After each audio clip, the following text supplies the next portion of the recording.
بسم اللہ الرحمن الرحیم۔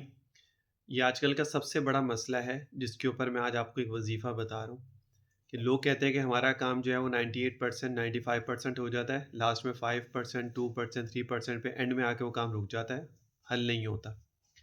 وہ کسی بھی فیلڈ کا کام ہو، ہر بندے کی یہی پرابلم ہے، چاہے وہ کاروبار کا ہو، کسی سے ڈیل کرنی ہو، ایون کہ رشتوں میں بھی سم ٹائم یہ پرابلم آتی ہے کہ ہو جاتے ہیں، سب کچھ طے ہو جاتا ہے، اینڈ میں آ کے وہ منع ہو جاتا ہے۔